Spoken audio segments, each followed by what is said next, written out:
Assalamualaikum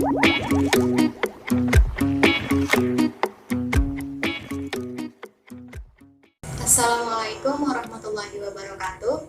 Saya Rahma Zakia Fasi, NIM 0601202084 dari Ilmu Perpustakaan 3.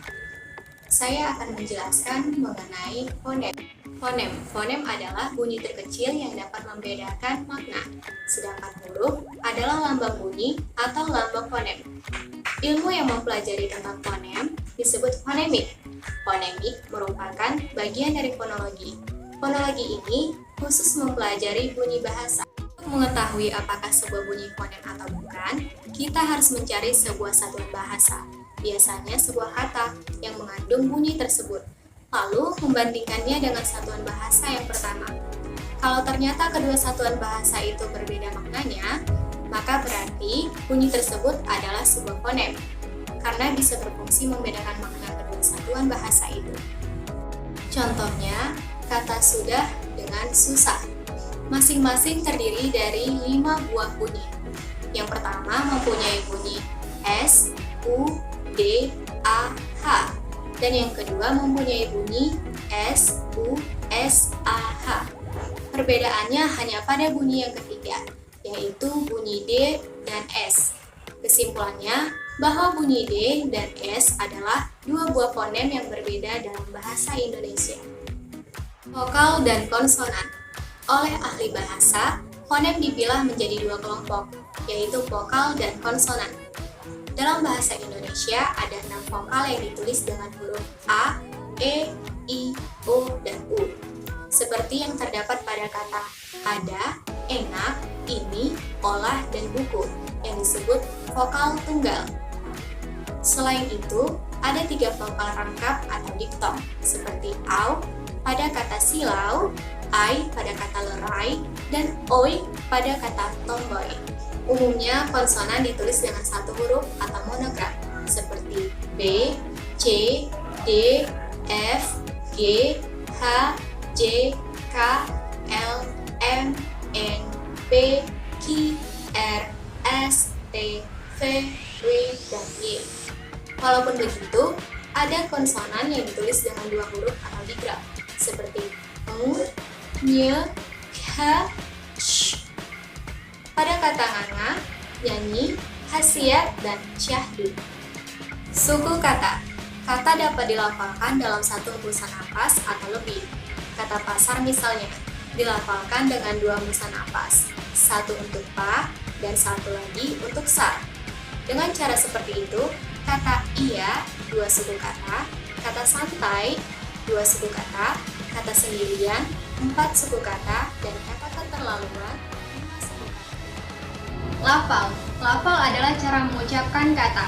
Lafal yang baik adalah lafal baku yang bebas dari ciri lafal asing atau lafal daerah. Contoh pada lafal adalah kata besar. Dilafalkan besar, bukan besar. Pada kata boros, dilafalkan boros, bukan boros. Dan pada kata murid, dilafalkan murid. Baiklah, di sini saya akan membahas beberapa materi tentang pemenggalan kata, perbedaan pelafalan, dan pemenggalan dan juga morfologi. Yang pertama, saya akan membahas pemenggalan kata. Pemenggalan kata adalah pemisahan huruf dari suatu kelompok kata. Sebelum menguraikan kata, orang-orang terlebih dahulu harus memahami huruf vokal dengan huruf konsonan. Huruf vokal terdiri dari A, I, U, E, O, sedangkan huruf konsonan terdiri dari K, J, L, M, N, dan sebagainya. Pemenggalan kata adalah pemisahan suatu kata menjadi beberapa penggalan. Sebelum melakukan pemenggalan kata, ada pun hal-hal yang harus diperhatikan. Yang pertama, memahami perbedaan huruf vokal dengan huruf konsonan. Yang kedua, memahami suku kata apabila sudah memahami huruf vokal dan huruf konsonan. Kegunaan pemenggalan kata dalam ragam tulis ialah untuk memisahkan bagian-bagian kata dalam pergantian baris. Yang kedua, proses pemenggalan kata. Proses pemenggalan kata menurut Undang-Undang Nomor 50 Tahun 2015 tentang Pedoman Umum Ejaan Bahasa Indonesia, pemenggalan kata biasanya dilakukan dengan aturan sebagai berikut. Yang pertama, Jika di tengah kata terdapat huruf vokal, maka pemenggalan kata dilakukan di antara kedua huruf vokal itu. Contoh, buah, niat, main, dan saat. Yang kedua, huruf diftong, I, au, e, dan oi tidak dipenggal. Contoh, pandai dan saudara. Yang ketiga, jika di tengah kata dasar terdapat huruf konsonan di antara dua huruf vokal, maka pemenggalannya terjadi sebelum huruf konsonan. Contohnya bapak dengan lawan. Yang keempat, jika di tengah kata dasar terdapat dua huruf konsonan yang berurutan, pemenggalannya dilakukan di antara kedua huruf konsonan itu. Contoh, April, sombong, dan mandi. Yang kelima, jika di tengah kata dasar terdapat tiga huruf konsonan atau lebih yang masing-masing melambangkan satu bunyi, pemenggalannya dilakukan di antara huruf konsonan yang pertama dan huruf konsonan yang kedua. Contoh, ultra, bentrok, dan juga infra. Selanjutnya saya akan membahas perbedaan pelafalan dengan pemenggalan. Yang pertama ada pelafalan. Pelafalan adalah cara seseorang atau sekelompok masyarakat mengucapkan bunyi bahasa. Pelafalan adalah salah satu kunci dalam komunikasi lisan. Pelafalan sendiri tidak bisa lepas dari bunyi.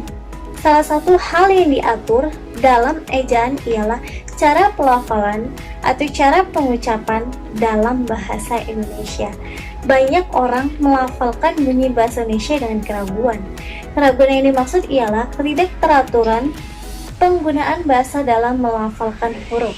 Kesalahan pelafalan terjadi karena pelambang huruf diucapkan tidak sesuai dengan bunyi yang dilambangkan huruf tersebut. Misalnya, teknik. Banyak orang yang melafalkannya dengan salah, yaitu teknik, sedangkan lafal yang benar adalah teknik. Yang kedua, energi. Lafal yang salah ialah energi, sedangkan lafal yang benar adalah energi. Yang ketiga, MTQ. Lafal yang benar adalah MTQ dan lafal yang salah adalah MTQ. Yang kedua ada pemenggalan kata. Pemenggalan kata adalah suatu pemisahan huruf atau kelompok huruf dari kata. Sedangkan pemenggalan adalah proses perbuatan cara memenggal.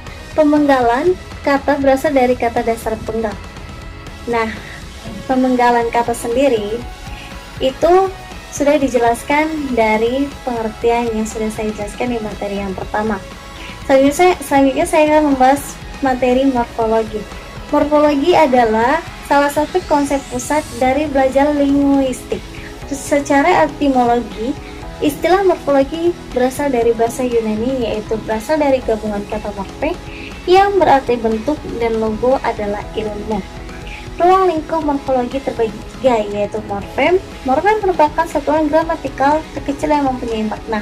Yang kedua, morf adalah anggota morfem yang belum ditentukan distribusinya. Yang ketiga, alomorf. Alomorf adalah anggota morfem yang telah ditentukan posisinya. Berikut materi yang saya jelaskan, selanjutnya akan dilanjutkan oleh teman. Assalamualaikum warahmatullahi wabarakatuh. Nama saya Nur Wahyuni, NIM 0601202003. Kelas Ilmu Perpustakaan 3. Proses morfologis. Pengafiksan bentuk atau morfem terkait yang dipakai untuk menurunkan kata disebut afik atau imbuhan. Pengertian dari afiksasi yaitu proses pembubuhan pada suatu satuan, baik satuan itu berupa bentuk tunggal maupun bentuk kompleks.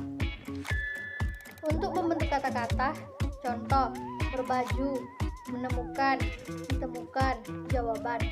Bila dilihat pada contoh, berdasarkan letak morfem terkait dengan morfem bebas, pembubuhan dapat dibagi menjadi 4, yaitu pembubuhan depan, pembubuhan tengah, pembubuhan akhir, dan pembubuhan terbelah.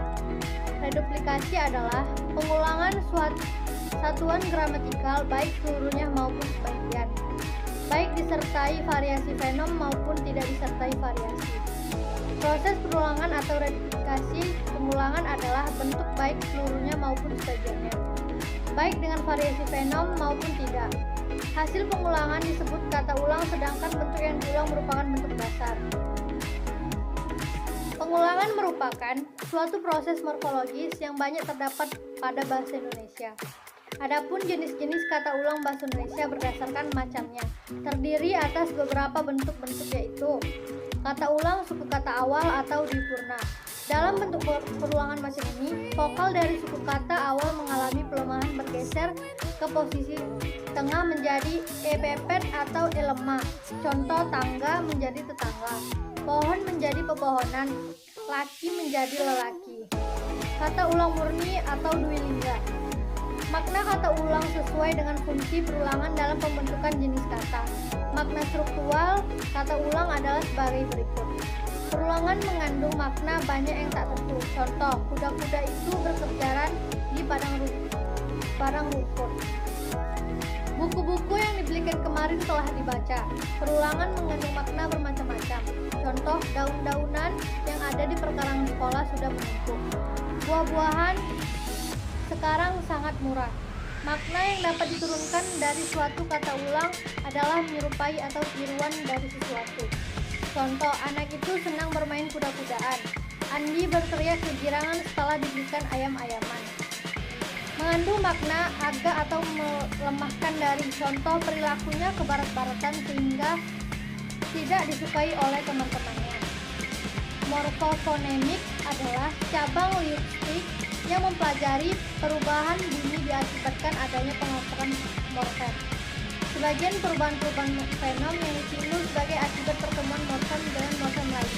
Ada 3 macam morfofonemik, yaitu proses perubahan fenom, misalnya terjadi sebagai akibat pertemuan morfem men dan pen dengan bentuk dasarnya.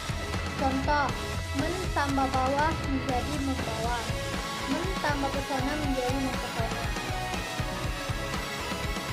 Proses penambahan fenom terjadi akibat perubahan men dan pen dengan bentuk dasar yang bersuku satu. Contoh, men tambah catat, mencatat, men tambah tik menjadi mengetik. Proses hilangnya fenom. Pada men dan pen terjadi sebagai pertemuan morfem men dan pen dengan bentuk dasar yang berawal dengan fenom L, R, Y, W, dan nasal. Contoh, men tambah lerai menjadi melerai, men tambah rujukan menjadi merujuk.